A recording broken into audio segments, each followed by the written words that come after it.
പ്രിയദർശന്റെ വിവാഹത്തിന് പിന്നാലെ തൃഷ കൃഷ്ണ വിജയ് ബന്ധം വീണ്ടും ഗോസിപ്പ് കോളങ്ങളിൽ നിറയുകയാണ്. കീർത്തിയുടെ കല്യാണത്തിന് തൃഷയും കൂടി വിജയുടെ പ്രൈവറ്റ് ജെറ്റിൽ ഗോവയിലേക്ക് പോയി എന്ന റിപ്പോർട്ടുകൾ വന്നതിന് പിന്നാലെ ട്വിറ്ററിൽ ജസ്റ്റിസ് ഫോർ സംഗീത എന്ന ഹാഷ്ടാഗും ട്രെൻഡിംഗ് ആയിരുന്നു. വിജയ് ഭാര്യ സംഗീതയോട് നീതി പുലർത്തണം എന്നാവശ്യപ്പെട്ടുകൊണ്ടായിരുന്നു social media campaigning. Vijay Trisha ബന്ധം ചർച്ചയാകുമ്പോൾ സംഗീത സ്വർണ്ണലിംഗത്തെക്കുറിച്ചുള്ള ചോദ്യങ്ങളും ഉയർന്നു.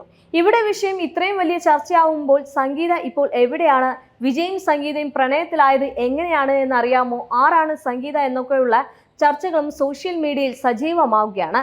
ശ്രീലങ്കൻ തമിഴനാണ് സംഗീതയുടെ കുടുംബം. അറിയപ്പെടുന്ന ഇൻഡസ്ട്രിയിലാണ് സംഗീതയുടെ അച്ഛൻ. അദ്ദേഹത്തിന് ശ്രീലങ്കയിലും ചെന്നൈയിലുമെല്ലാം ബിസിനസ്സുകളുണ്ട്. പ്രധാന കേന്ദ്രം ലണ്ടനാണ്. സംഗീത ജനിച്ചതും വളർന്നതുമെല്ലാം ലണ്ടനിലാണ്. ഇപ്പോൾ താമസിക്കുന്നതും ലണ്ടനിൽ തന്നെ. മകൾ സാഷിയുടെ ഉപരിപഠനത്തിന് വേണ്ടിയാണ് സംഗീത ലണ്ടനിലേക്ക് പോയത് എന്നാണ് റിപ്പോർട്ടുകൾ.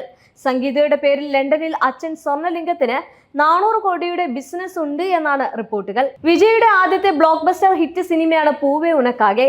ഈ സിനിമ തന്നെയാണ് സംഗീതയും വിജയെയും അടുപ്പിച്ചത്. സിനിമ കണ്ട വിജയുടെ കടുത്ത ആരാധികയായ സംഗീത വിജയെ കാണാൻ വേണ്ടി മാത്രം ലണ്ടനിൽ നിന്ന് ചെന്നൈയിലെത്തി. ചെന്നൈ ഫിലിം സിറ്റിയിൽ വെച്ചായിരുന്നു ഇരുവരുടെയും ആദ്യത്തെ കൂടിക്കാഴ്ച. ആദ്യം കൂടിക്കാഴ്ചയിൽ തന്നെ സംഗീതയുടെ പെരുമാറ്റവും സംസാരവുമെല്ലാം വിജയെ ആകർഷിച്ചിരുന്നു. അല്പനേരം സംസാരിച്ചതിന് ശേഷം വിജയ് സംഗീതയെ വീട്ടിലേക്ക് ക്ഷണിച്ചു. അച്ഛനെയും അമ്മയും പരിചയപ്പെടുത്തുകയായിരുന്നു. അതായിരുന്നു ആദ്യത്തെ കൂടിക്കാഴ്ച. പിന്നീട് ചെന്നൈയിലെത്തിയ സംഗീത വിജയുടെ വീടിനടുത്തായിരുന്നു താമസിച്ചിരുന്നത്. വിവരമറിഞ്ഞ വിജയ് വീണ്ടും സംഗീതയെ വീട്ടിലേക്ക് ക്ഷണിച്ചു. വിജയുടെ താല്പര്യം മനസ്സിലാക്കിയ അമ്മ ശോഭയും അച്ഛൻ ചന്ദ്രശേഖരനുമാണ് സംഗീതയുടെ മകനെ വിവാഹം കഴിക്കാമോ എന്ന അഭ്യർത്ഥന മുന്നോട്ട് വെച്ചത്. സംഗീതയും താല്പര്യം പ്രകടിപ്പിച്ചു. പിന്നീട് വിജയുടെ അച്ഛനും അമ്മയും ലണ്ടനിൽ പോയി സംഗീതയുടെ പാരന്റ്സുമായി സംസാരിച്ചു. അവർക്കും വിവാഹത്തിന് എതിർപ്പുണ്ടായിരുന്നു. 1998 ലണ്ടനിൽ വെച്ച് ക്രിസ്ത്യൻ വിശ്വാസപ്രകാരമുള്ള വിവാഹ നിശ്ചയം കഴിഞ്ഞു. നിശ്ചയം കഴിഞ്ഞ് 9 മാസങ്ങൾക്ക് ശേഷമായിരുന്നു വിവാഹം. വിജയ് ക്രിസ്ത്യനും സംഗീത ഹിന്ദുവുമാണ്. എന്നാൽ വിവാഹം നടന്നത് ഹിന്ദു ആചാരപ്രകാരമാണ്. ചെന്നൈയിൽ വെച്ചായിരുന്നു വിവാഹം. അന്നത്തെ പ്രഗത്ഭരെല്ലാം വിവാഹത്തിൽ പങ്കെടുക്കുകയും ചെയ്തിരുന്നു.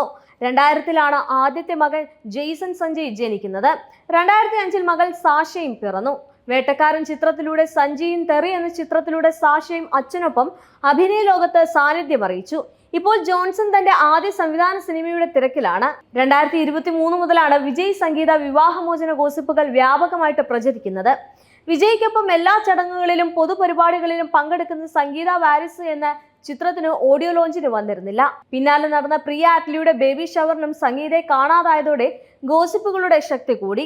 അതിനുശേഷം ഒരു പൊതുപരിപാടിയിലും വിജയും സംഗീതയും ഒന്നിച്ചു വന്നിട്ടില്ല. നടൻ വിജയകാന്തിന്റെ മരണവിവരം അറിഞ്ഞ് സംഗീത ലണ്ടനിൽ നിന്ന് വന്നിരുന്നു. പക്ഷേ വിജയ് ഇല്ലാതെ തനിച്ചാണ് അദ്ദേഹത്തിന്റെ കുടുംബത്തെ ചെന്ന് കണ്ടത്. എന്നാൽ ഇതിന് പിന്നാലെ തന്നെ ലിയോ എന്ന ചിത്രത്തിൽ തൃഷ വിജയ് ലിപ്ലോക്ക് സീനും വൈറലായി. വിജയുമായുള്ള വിവാഹമോചനത്തിന്റെ ഭാഗമായിട്ടാണ് സംഗീത ലണ്ടനിലേക്ക് മാറിയത് എന്നാണ് അന്ന് ഗോസിപ്പുകൾ നിറഞ്ഞു നിന്നിരുന്നത്.